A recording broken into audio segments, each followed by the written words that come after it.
میری طرف سے آپ سب کو اسلام۔ میرا نام انشمل ناصر ہے اور میں آپ کو مقدس یوحنا کی انجیل میں سے ایک آیت سنانا چاہتی ہوں۔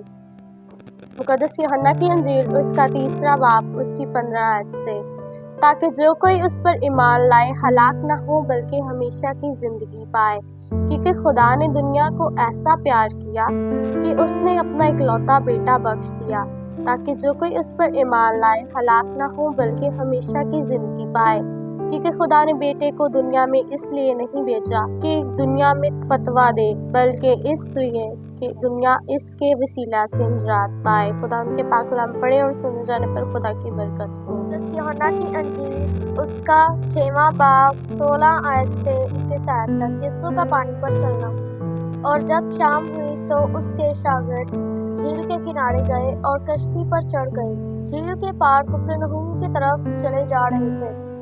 اس وقت اندھیرا ہو گیا تھا اور یسوع ان کے پاس ہنوز نہیں آیا تھا، اور تند ہوا کے سبب جھیل میں موجیں اٹھنے لگیں۔ بس جب وہ کھیتے کھیتے تقریباً 25-30 گلبہ نکل گئے تو انہوں نے یسوع کو جھیل پر چلتے اور کشتی کے نزدیک آتے دیکھا اور ڈر گئے، مگر اس نے ان سے کہا کہ میں ہی ہوں، ڈرو مت۔ تب انہوں نے اسے بخوشی کشتی میں چڑھا لیا اور کشتی فوراً اس جگہ جا پہنچی جہاں وہ جاتے تھے۔ خدا کے پاک کلام پڑھیں، سنیں اور خدا کی خاص مسیح کے نام میں آپ سب کو اسلام۔ میرا نام عروج ناصر ہے۔ آج میں آپ کو بائبل مقدس کی ایک آیت سنانا چاہتی ہوں۔ مکاشوہ کی کتاب اس کا 6 باب اس کی 9 آیت سے 10 آیت تک، 5ویں مہر۔